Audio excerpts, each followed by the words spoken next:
Welcome back to the Information Security Forum podcast. As ever, I'm here with Steve Durbin, Managing Director, and we're here today to talk about cyber and the board. Stop making excuses and start making the decisions that matter. When we talk about engagement between the board and cybersecurity, we've moved away from the board doesn't get it, to the board gets it, to the board doesn't feel they are sufficiently briefed when a breach takes place. But Steve, is all this evasive talk from the board to avoid responsibility?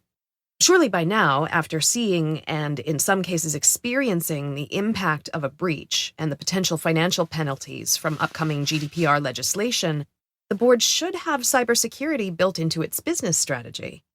So why is the board failing to accept the importance of cybersecurity and resilience as a strategic business issue and spend the resources needed to respond to that? I don't know that boards aren't considering it as being a strategic business issue. I mean, I think that there have been, recently anyway, quite a bit of research done in this space that shows the opposite, that smart boards do get it. Smart boards do understand that cybersecurity is a bit of a differentiator when it comes to the way in which they can go to market, the way in which they can continually increase the level of trust that their customer base has in them as an entity. I think the challenge is different. I think that the challenge for boards is, okay, we get it, so now what do we do? That's the real issue for me. They often don't know. And from an information security and a cybersecurity and a risk management perspective, I think the onus really is on those professionals to really articulate better what it is that a board should be doing, to provide that within the context of the business, to provide it within the context of the things that a board is used to seeing. And that for me is really the big challenge. I think that the number of recent breaches that we've seen, I'm thinking of people like Equifax in the UK, I'm thinking about NHS, I'm thinking about Deloitte. These have really hit the headlines. And I think boards get it.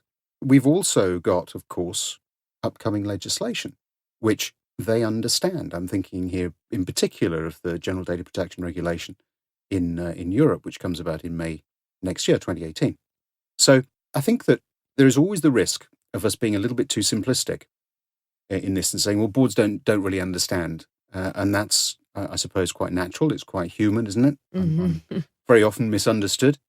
But actually, I think there is a real onus on the security profession to get it together, to be able to position security as a business issue, because that is actually what it is. There is no business today that is able to function outside of cyberspace. And that really is the reality, I think, that very many boards have come to accept. They just don't know what to do about it. So there's no silver bullet. What are the specific actions that the board and business leaders can take today to embed cybersecurity into their business strategy? If no one can operate outside of the internet, what do we do? I think you have to go back to basic principles. I think you have to understand from an organizational standpoint your reliance on cyber. So how is it important to you? How does it contribute to the way in which you go to market? How does it contribute to the way in which you gain customers, the way in which you optimize research and development, the way in which you are able to bring new product to market in a much more speedy and ready fashion? So you have to look at it from that perspective, from the traditional elements, if you like.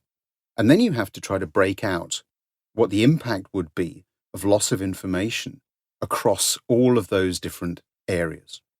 You then have to work collaboratively across the business to determine just how important those things are.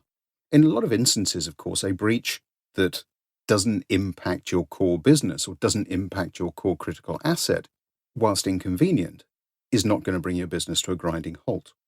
There are other elements that will. And so I think in the early stages, you have to focus on that first. So it's about really getting a better understanding of your dependence on cyber, a better understanding of what would happen if you did lose information or if you did lose connectivity, if we're thinking about things like the internet, for instance, and then positioning that within the relatively traditional realm of risk management.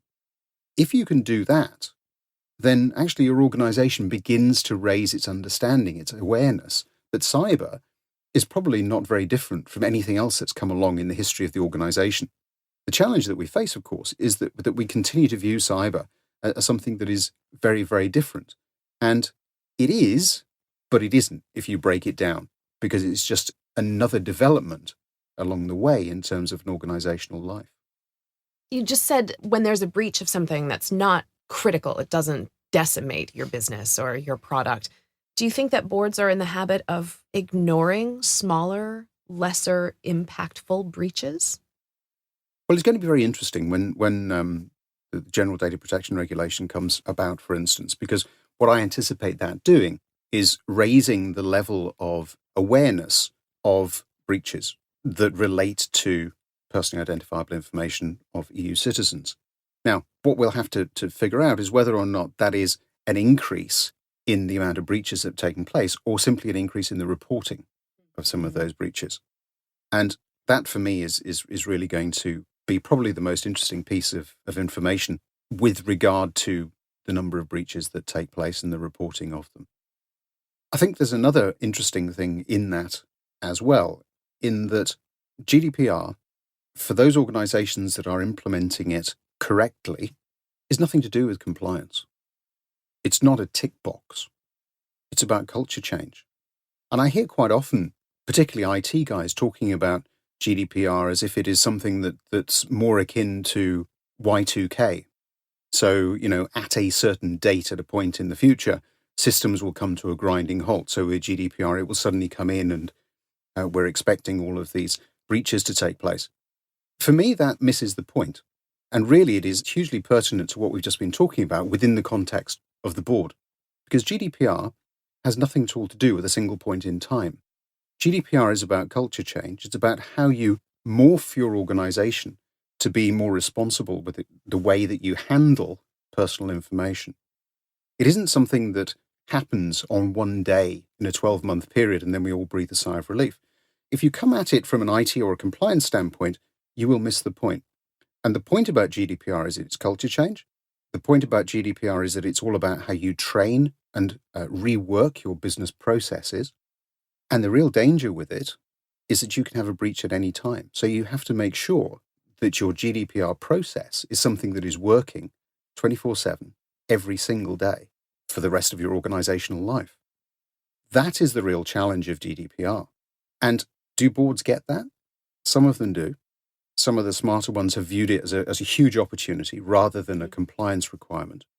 Others, I think, are still laboring under this misapprehension that it is, an IT issue. It is a legal issue. And it isn't.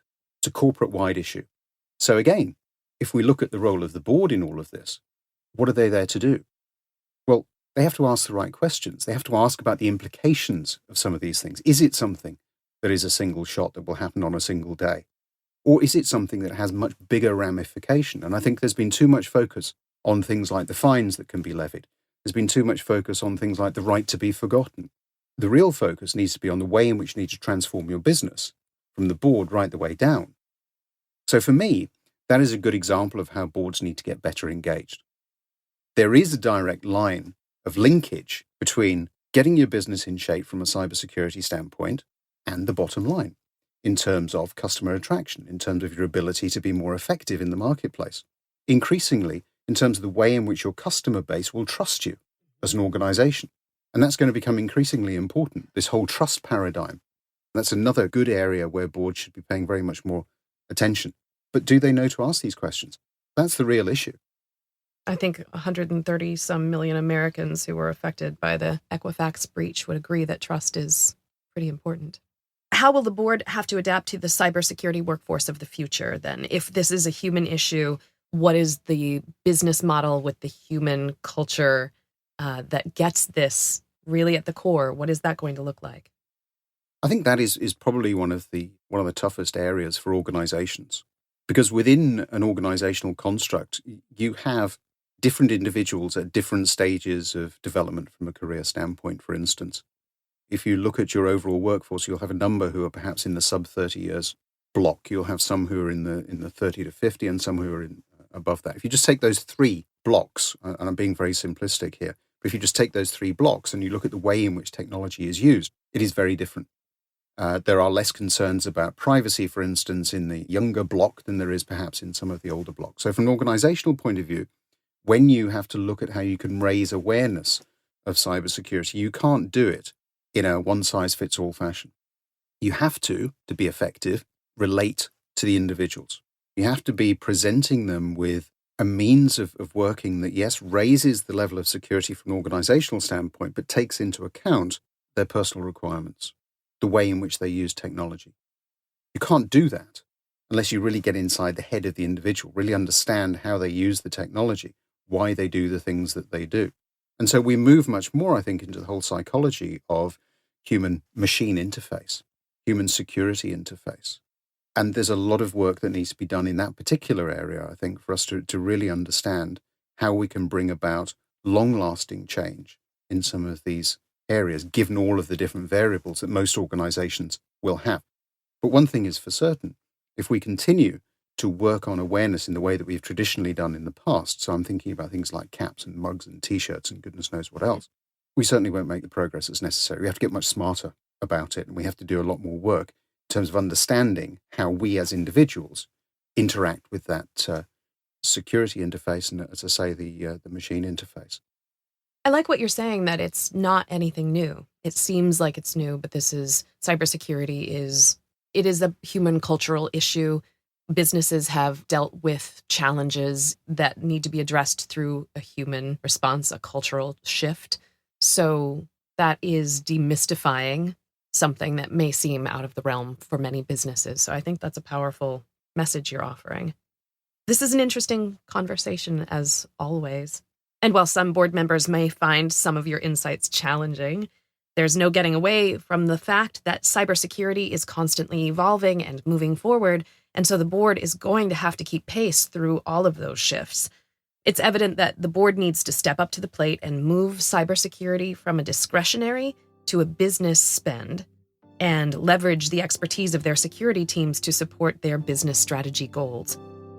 To find out how better to build engagement between the board and the security teams, and through engagement build a stronger cyber resilience capability, please see the range of executive summaries at securityforum.org. Thank you so much, Steve.